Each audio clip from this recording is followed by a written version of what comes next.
ही शानदार कंपनी के साथ रूबरू होते हैं। हम बात कर रहे हैं रेलटेल की।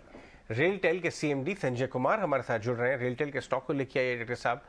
Sanjay, good morning. ET now स्वदेश पे आपका स्वागत है। आपकी कंपनी ने नमस्कार, बहुत शानदार सुप्रभात। परफॉर्मेंस दी है और रेलवे सेक्टर में जो उत्साह, जो जोश सरकार की तरफ से, देश के सिटीजन्स की तरफ से, वो मैंने कई सालों तक नहीं देखा। इनफैक्ट इन्वेस्टर जो कम्युनिटी है जिनसे हम डेली बात करते हैं आए दिन, फंड मैनेजर्स, उन्होंने भी भर भर के रेलवे अपॉर्चुनिटी और रेलवे स्टॉक्स अपने पोर्टफोलियो में ले रखे हैं और उनमें से आपका स्टॉक भी बड़ा पसंदीदा है उनका।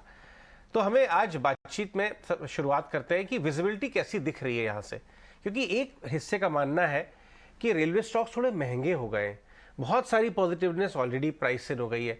तो मैं ये जानना चाहूँगा कि आगे आने वाले 2-4 साल आपके कारोबार का विजिबिलिटी कैसी है? देखिए, आपने आपने रेलवे के शेयर्स के बारे में जो कहा, मैं मानता हूँ। लेकिन साथ ही आपके जो पुराने अतिथि, पिछले अतिथि थे, उन्होंने कहा कि धैर्य की ज़रूरत है। तो मैं भी मानता हूँ कि हमें रेलवे में भी एज ए कंपनी हम लोग धैर्यपूर्वक सारी इकोनॉमी और ग्लोबल मार्केट को देख रहे हैं। और जहाँ तक रेलटेल की बात है, तो डिजिटलाइजेशन का जो एक मूवमेंट हमारे देश में चल रहा है, जिसमें स्कोप बहुत ज़्यादा है, और रेलटेल का ये प्राइम सेक्टर है जिसमें रेलटेल काम करती है। तो मैं समझता हूँ अगले 4 से 5 सालों में हमारी कंपनी बहुत अच्छा करने वाली है। और हम इसको, जो भी हमारा चार्ट होगा, वो हम बहुत पेशेंस के साथ इसको ट्रैक करेंगे। और मुझे कोई डाउट नहीं है कि हमें कहीं पे भी कोई समस्या आने वाली है। बिल्कुल। Sanjay, good morning. रेलवे बड़े केपिक्स प्लान्स तो कर ही रही है और इसी तर्ज पर इंडियन रेलवेज ने इंफ्रास्ट्रक्चर शेयरिंग प्राइवेट प्लेयर्स के लिए भी ओपन कर दी है। इसका असर किस तरह का दिख सकता है आने वाले दिनों में? क्या increased competitive intensity telecom players की तरफ से आती हुई दिखेगी? देखिए, 5G रोल आउट के चलते देश में जिस तरह की टावर्स की डिमांड आने वाली है, हालांकि वो डिमांड अभी नहीं दिख रही है, उस हिसाब से नो डाउट टावर्स की रिक्वायरमेंट अच्छी खासी होगी। टावर्स नहीं कहूँगा, बट स्मॉल सेल में भी, और जो छोटे साइज के बीटीएस होंगे, छोटी दूरी के बीटीएस होंगे, उनकी ज़रूरत होगी। जहाँ तक रेलवे के इस चीज़ के जो उदारीकरण हुआ है, लोगों को, दूसरे टेल्को कंपनीज को ये ओपन कर दिया गया है, तो मैं समझता हूँ रेलटेल, चूंकि रेलवे की पीएसयू और हमारी जो रेलवे की 67 यूनिट्स हैं, डिविजनल यूनिट्स, जोनल हेडक्वार्टर्स हैं और अदर यूनिट्स हैं, वहाँ पे चूंकि हमारे जो संबंध हैं, उनके चलते हमें एक कॉम्पिटिटिव एडवांटेज मिलेगा और हम उन जगहों पर ये सुविधाएं ज़्यादा आसानी से दे पाएंगे। इसलिए मुझे नहीं लगता कि हमें कोई बड़ी चुनौती मिलने वाली है।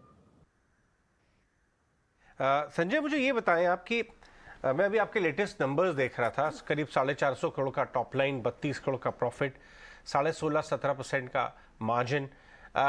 मार्जिन से शुरुआत करते हैं। मार्जिन आपको कैसे नजर आते हैं आगे आने वाले कुछ क्वार्टर्स में? कुछ ऐसे लीवर्स हैं, या कुछ क्वार्टर की बात नहीं, हम साल 2 साल की बात करें, जो आप प्रेस कर सकते हैं और उससे मार्जिन बढ़ सकते हैं करीब 20% की डायरेक्शन में, या आपको लगता है कि लगभग इसी लेवल पर रहेंगे? देखिए, जो तिमाही के हमारे जो परिणाम हैं, उनको मैं समझता हूं कि वो बहुत अच्छे इंडिकेटर नहीं होते हैं। कम से कम हमें पूरे सालाना परिणामों को, रिजल्ट्स को देखना चाहिए। क्योंकि हमारी कंपनी बहुत छोटी है, तो हमारे यहाँ जो ईसीएल की प्रोविजनिंग है, उसकी वजह से ये जो आपको प्रॉफिट्स में या मार्जिन्स में या जो भी आपको कुछ बदलाव नजर आ रहा है, वो बहुत ही मोमेंटरी है। और हम जो 21-22 में जिस मोमेंटम को मेंटेन करते आ रहे थे, 22-23 में भी उसको मेंटेन करेंगे और 23-24 में हमें उससे अच्छा करने की उम्मीद है। जहां तक प्रोजेक्ट बिजनेस मार्जिन की बात है, तो हम लोग 7 से 8% के मार्जिन में अभी चल रहे हैं। और चूंकि डिजिटलाइजेशन एक्टिविटी जितनी बढ़ रही हैं, उस हिसाब से नई कंपनियां भी इस सेक्टर को ज्वाइन कर रही हैं, तो थोड़ी सी कॉम्पिटिटिव हीटिंग अप है। और मैं समझता हूं कि हम इसके लिए तैयार हैं, बिकॉज हमारे पास एक बहुत बड़ी एक एडवांटेज है जिसको मैं मानता हूं कि रेलटेल एक ऐसी कंपनी है जिसके पास अपना टेलीकॉम नेटवर्क है, अपने डेटा सेंटर्स हैं जो हम खुद मेंटेन करते हैं, और आईटी आईसीटी के जो प्रोजेक्ट्स हैं उसके सिस्टम इंटीग्रेशन का भी अब हमें अच्छा खासा अनुभव हो गया है। इस तरह की कंपनियां मार्केट में मुझे नहीं लगता कि बहुत हैं, एक आध दो कंपनीज और हो सकती हैं, तो इसका फायदा हमें मिलेगा। और सरकारी कंपनी और रेलवे कंपनी होने का जो फायदा है वो तो हमें मिल भी रहा है।